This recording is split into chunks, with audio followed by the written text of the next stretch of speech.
Like we had like the channel knob, you know, the young generation don't know about the channel knob. Technology. Yeah, It's exactly. all dial. Yeah, it's a dial knob. So the dial knob broke. My dad no. my dad replaced it with the knob from the oven.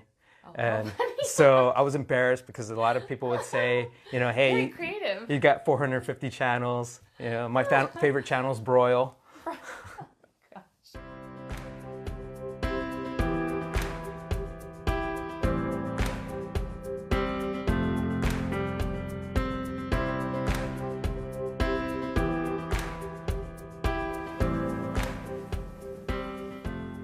Hi everyone, good morning. I have a dear friend with me, Fred Martinez, who is an amazing advocate with communication, money, which we all have money issues, so it's a great topic to touch base with, and how to be present around finances. So I would love for you to share a little bit with everyone, good morning, about what it is for you, how communication and money connect, and how you kind of navigate some of those things. So would you like to share with everyone a little bit about definitely. it? And jump right in. and thank you so much for having me here. Oh, of course. When I want to talk about money is like it's a driving factor in a lot of relationships. The one thing that I've seen through my life, how my parents raised me. Basically, growing up, it was the money.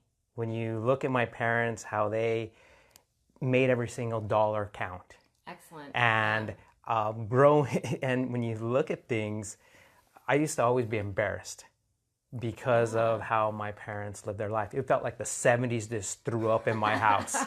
They had a green carpet. It was like an army green carpet. It was rugged. Nothing would destroy that thing. So even how old were you at that age when you recognized this? I recognized this when I was a teenager. And this is wow. where... Okay. So that makes more sense. Because I was thinking as a young kid, I don't think anyone would recognize, or maybe you would, I don't know. No, it was socially feel awkward? Yeah, socially feel awkward completely because we had orange trim on our house. We had a yellow house.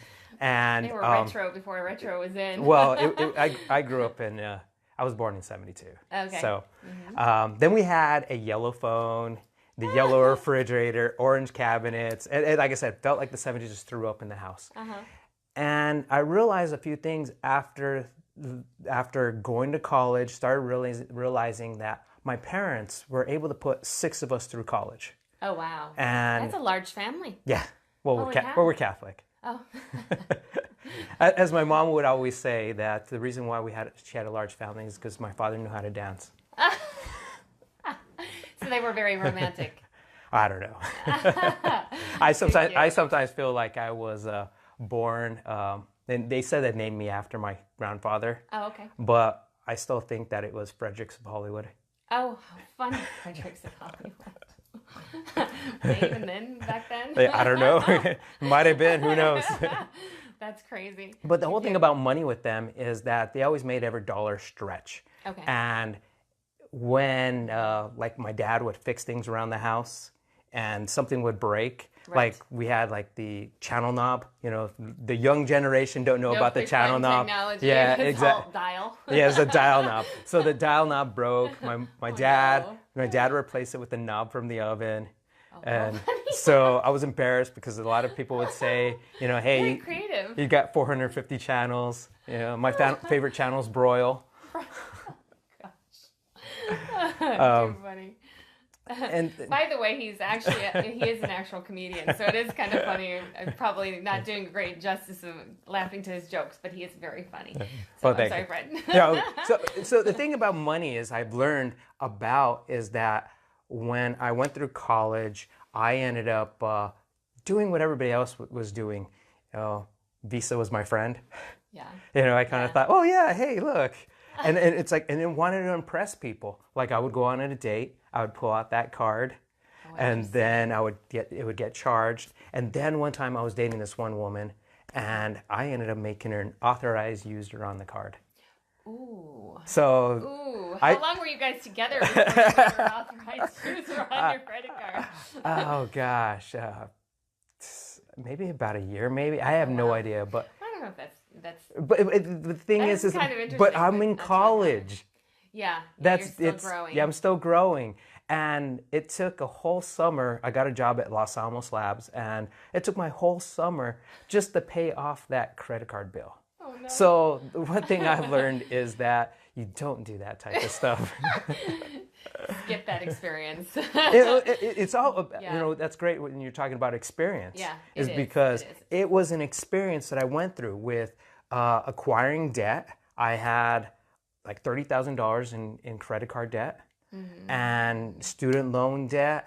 I think it was like 20,000, and So- then I had the. I'm going to ask you to be vulnerable a bit about this. Okay, go if ahead. you don't mind. I love this. This is so fun. So what made it comfortable or okay for you to do that? In that experience, somebody had, first of all, how did she have the courage to ask, or did you offer? Because I think a lot of the times as we get into these experiences, we're not really aware of how we got there. And I think a lot of times you can look back and go, oh my gosh, that was so stupid. But actually in the experience, I don't think we recognize that this is not a smart move. I don't think we have the overall perspective and the awareness to recognize something like this can be very dangerous. Not saying now, you can tell you see the issue with this idea. But, back then, were you busy people pleasing? Was it something that you did in order to hold on to the relationship? Because I think sometimes we do things out of, dog duty, obligation, and guilt. We want somebody else to feel like we love them. So this is an expression Right. of trust. And we get trapped, right? A lot of the times we think that, to build trust, we have to be extra vulnerable. And we're not vulnerable in the smart ways. We're vulnerable in ways that can create permanent damage or deep scars. So do you think that some of that for you was holding on to a relationship that maybe had lots of red flags around it? Or? No. I could definitely tell you it was more of just want to put on my cape. Dun dun dun dun. Superhero hour. I'm not gonna say with that word what it is, but it's Captain. Yeah. Yeah. So it was. Basically, it's funny. almost like people pleasing. It's Yeah. basically kind of Right. seeing somebody hurt or seeing somebody like, hey, if you're caught in an almost emergency. the fix it mode. Yeah, Like you wanted to be the man. Yeah, I wanted to be the fix it. But in reality, when you step back and you start realizing and saying, Consequences. no, you don't do that. You basically lead by example. You don't go out and try and fix somebody's problems. You can be listening to them and supportive and let them figure it out on their own because they're going to be more appreciative of it. It's like your first car. Yeah. If somebody gives you your first car, are you going to appreciate it? No. No, because you didn't earn it. Exactly. Yeah, absolutely. I think that's true. And I think a lot of our lives, we're not really looking for someone to fix it. I think a lot of the times we're looking to be heard and seen in the experience so that we can grow. And a lot of those opportunities get missed because someone's trying to quickly, band-aid it or just make it go away. And I've personally learned a lot of the times that by having these cool experiences, I get to learn more about myself and my resilience and my ability to cope with stress.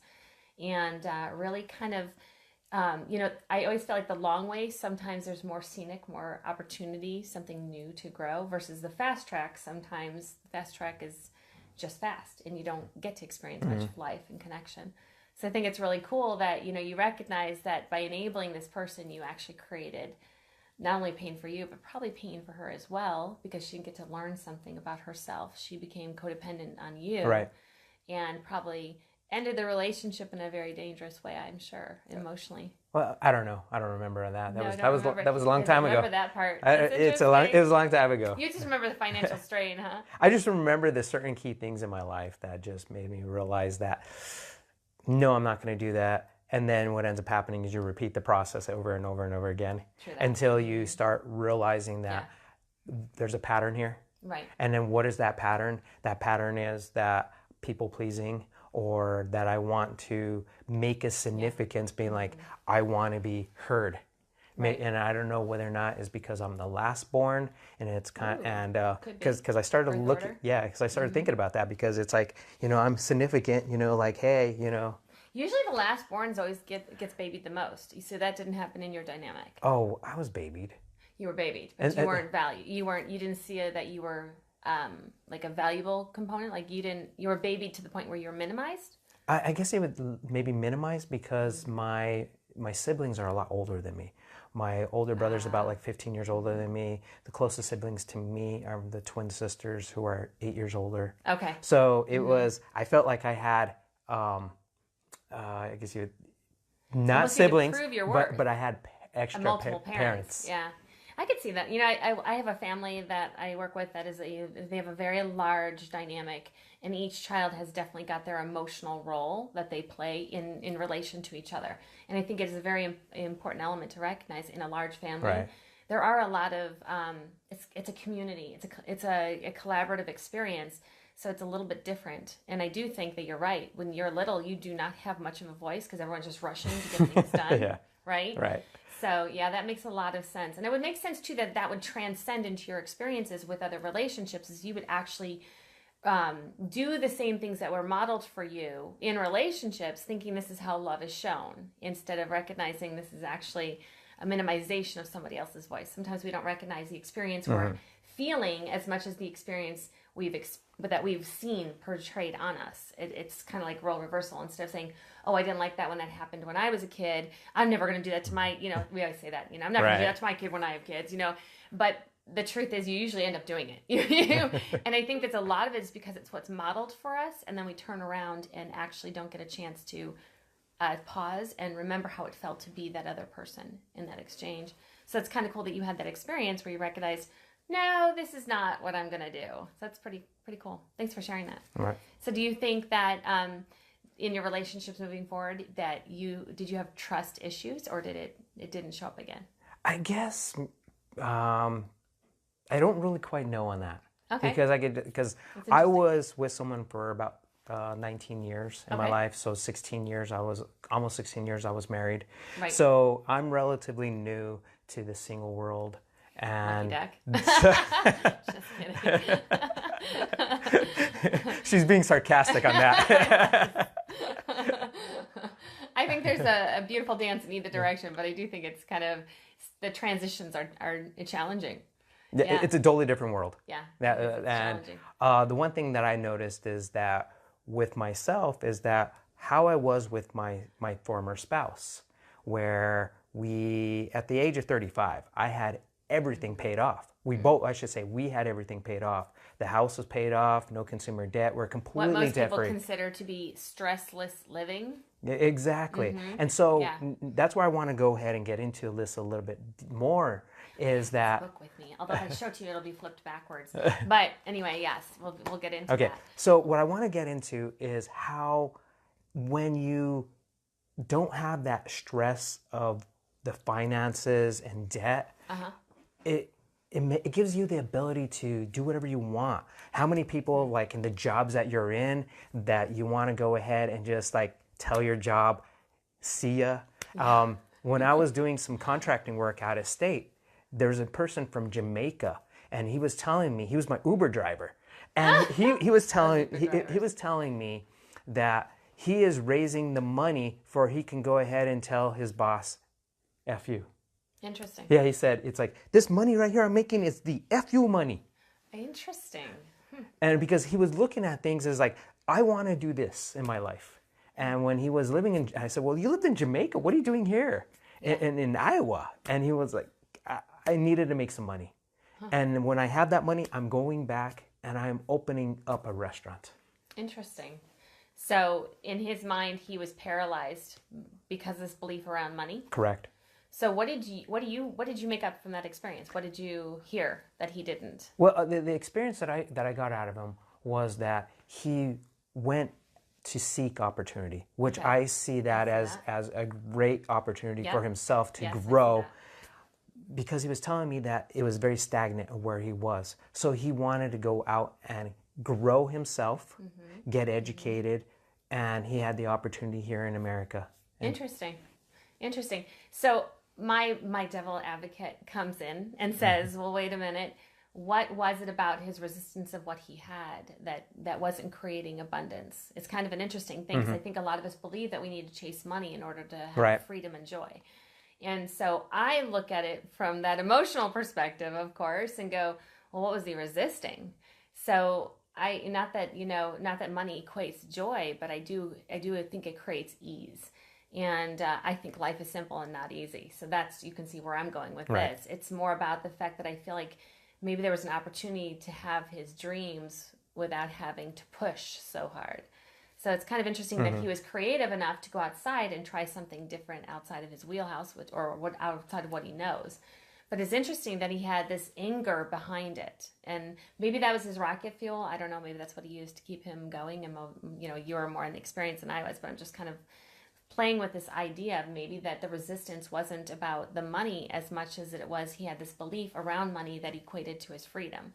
So it's kind of an interesting story. Some people believe that when you have the money, that you can have anything that you want, and that when you're debt free and you have no stresses in life. But in reality, life hits you, and it hit me hard when I got divorced. Yes. Because when you look at the thing is the stresses that you go through, the dynamics of the relationship, and realizing who am I now, and where did I come from. What did I do?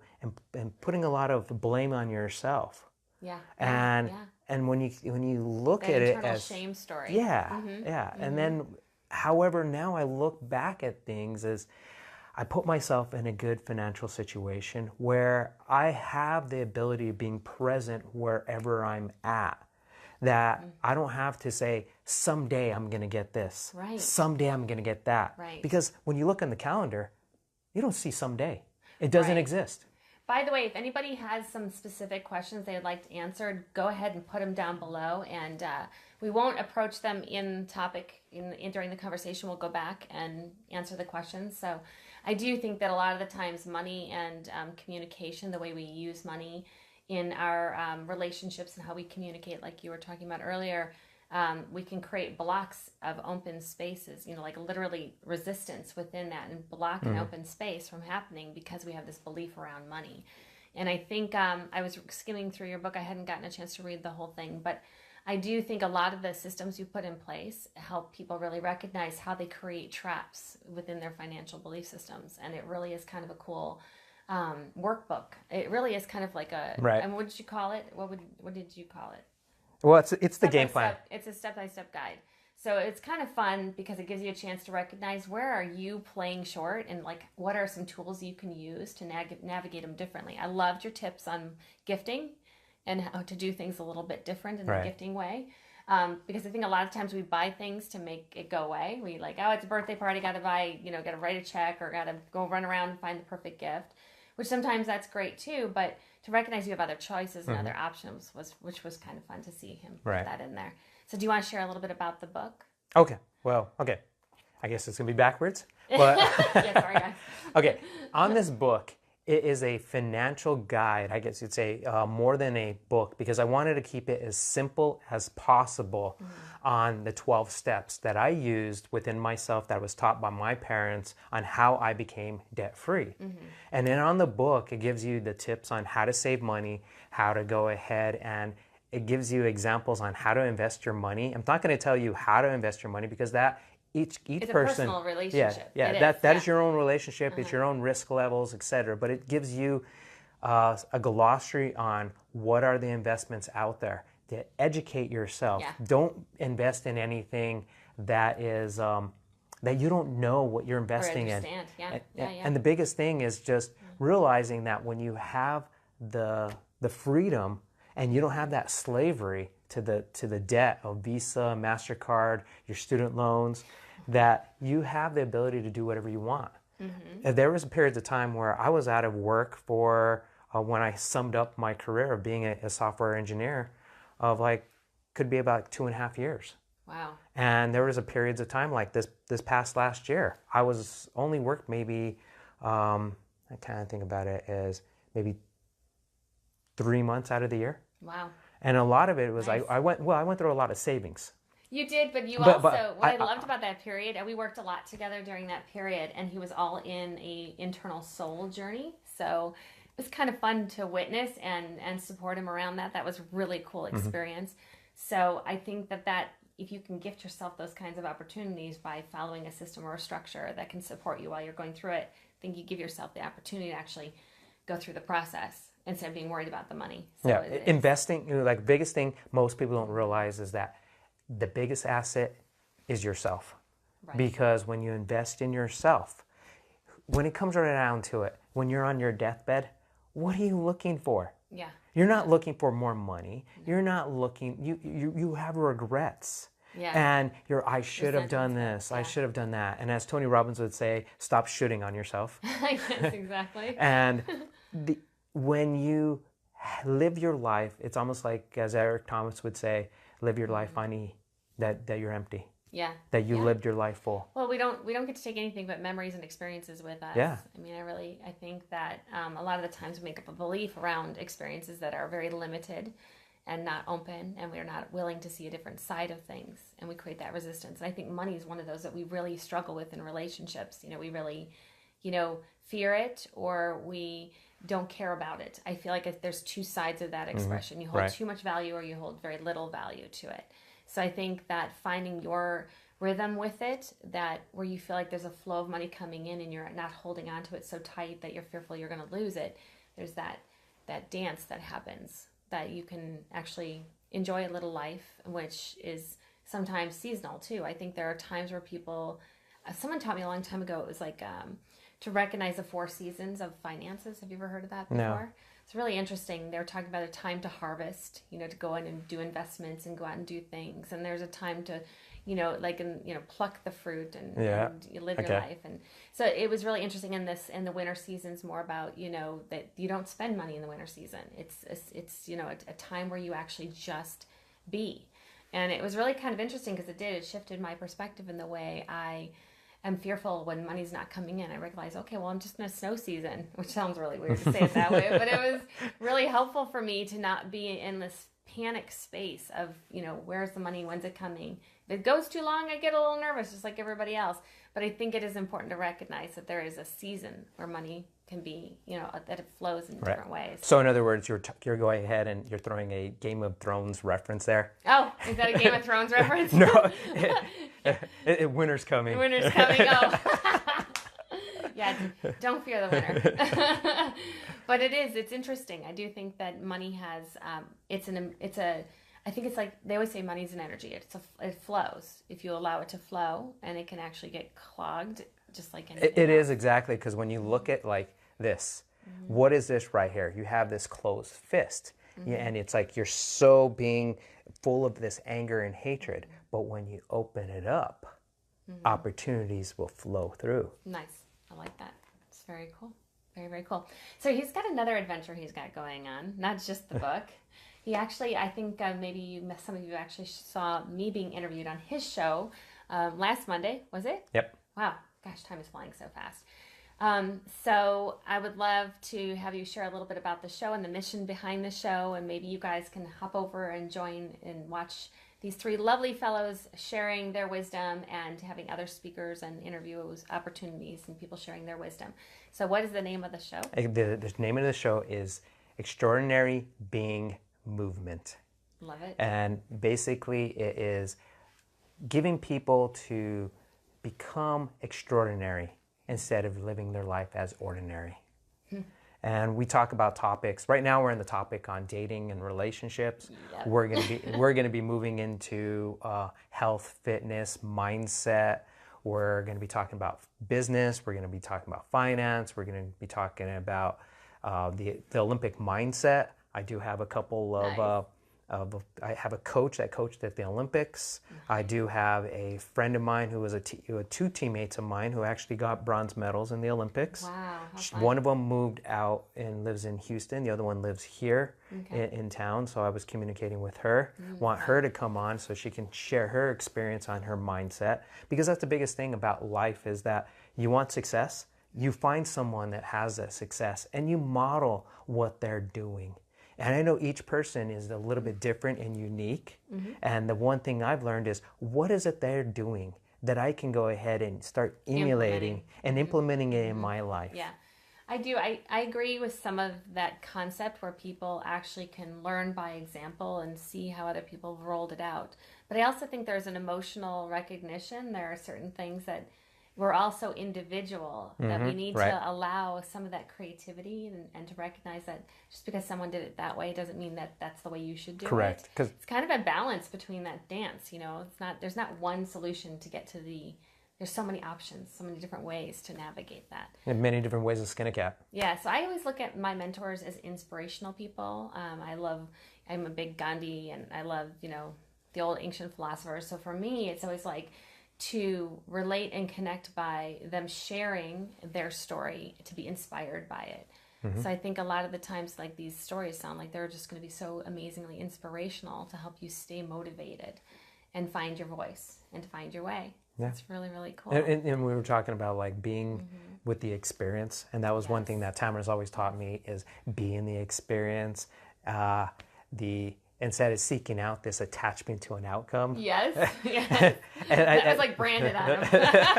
Poor guy. I think you're attached to the outcome again. Oh, man. Yeah, exactly. Going through that over and over again.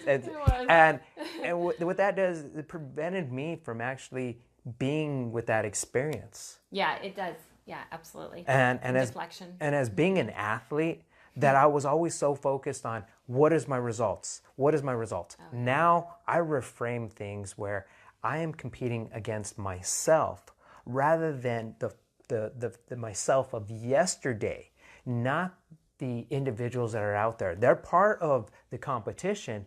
They're elevating me. And I'm basically surrendering to the experience and being joyful of it. Nice. Instead of it being like, I'm out to get you. Right. I'm going to do whatever it takes, because then you get all this stuff stuck in your head. You start playing their mind games, and then you see it back and forth. They're doing something, then I'm doing something, and then you're just stuck. And then what ends up happening? You end up who's going to be losing? Yeah. You're going to be losing. I do think our society. I don't know if you found this, but with raising children, a lot of the times everyone ended up having a trophy. Just for showing up or just being a part of the team. A lot of the times they didn't even show up. I do feel like in our society we encourage a little too little out of people. I know that sounds really kind of a weird way of saying it, but showing up is on you. It's a part of your opportunity, and I think in some of these spaces we need to value more of an effort and intention behind things. So have you found that to be as well in some of the athletes where, have you worked with little children? No, I haven't worked with little children. No. It's like the last diaper I changed was probably 25 years ago. I think that's the same for me, but I was just thinking back when you were bringing up the sports and stuff and the winning, it automatically triggered for me that how we, everyone in our society, at some point we have everyone gets something and then they don't really know how to go out and achieve it. It's like, do you know what I'm talking about? That rhythm where people attain things just because they were present or a part of it, instead of showing up and being a larger voice within it. So it's kind of an interesting experience. I've noticed a lot of that lately in our communities when we do all these children's sports. Like participation awards and things like that? It is. It's very focused on just, minimalistic participation versus, getting an opportunity to really show and shine.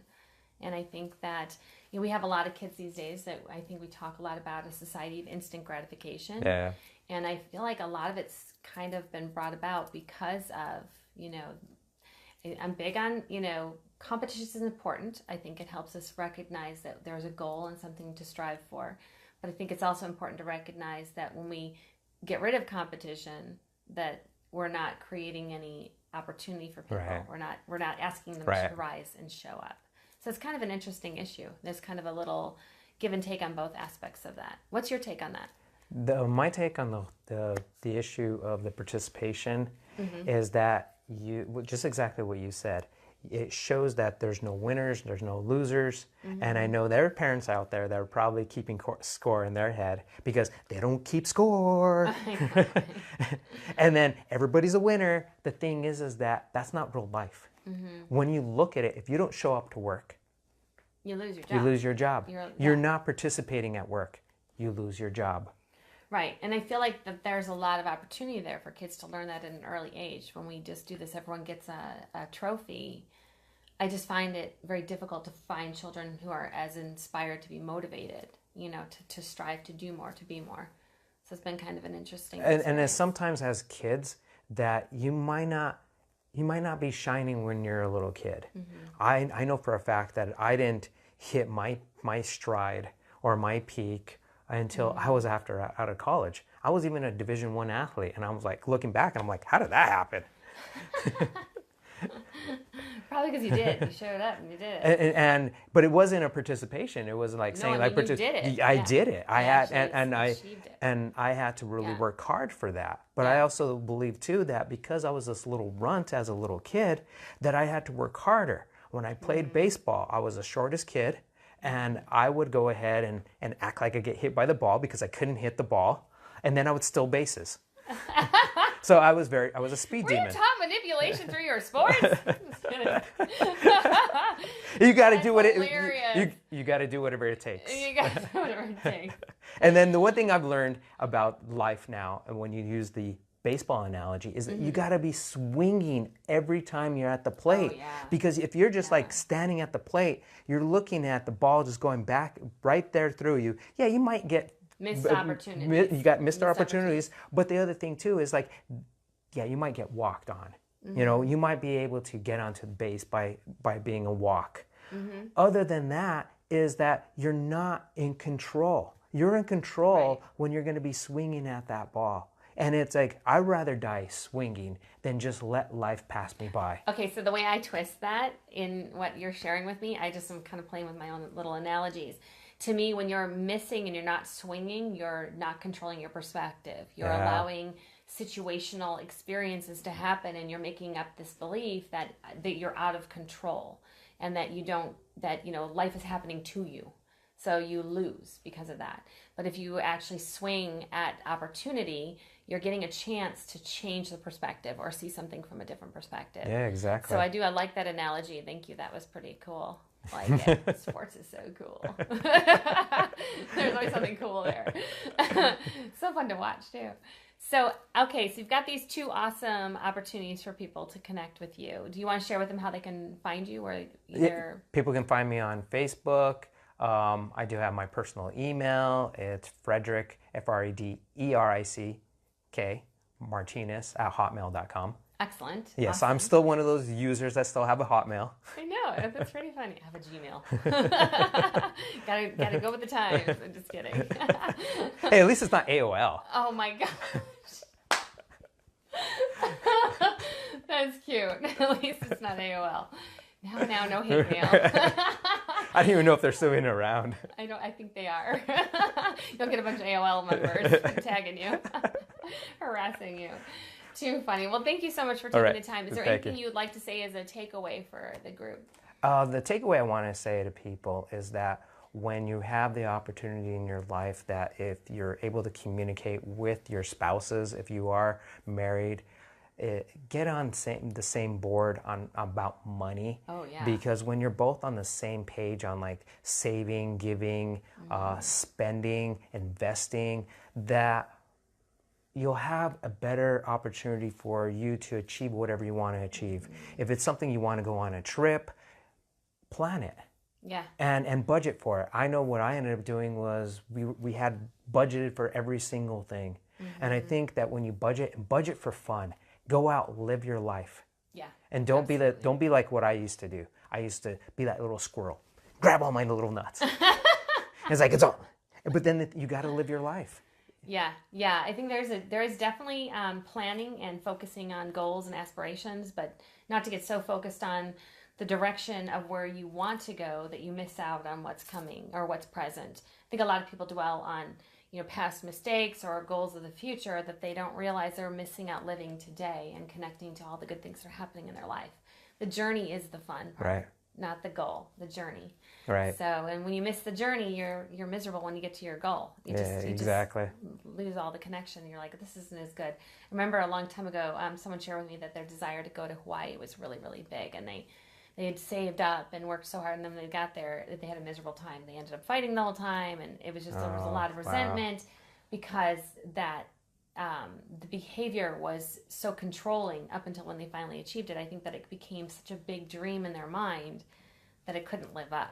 So I think it's really important. So I love that you're talking about that. I think it's very important to become super aware of communication and relationship with money, because we all have different spending styles. And if you're on two different sides, you may find out that you're in a relationship that's butting heads all the time. Exactly. So thank you so much for coming today. I really appreciate you. And I'm sure he'll be back. We'll torture him some more. All right. Well, thank you so much. Guys, have a great day. Talk to you soon. Bye.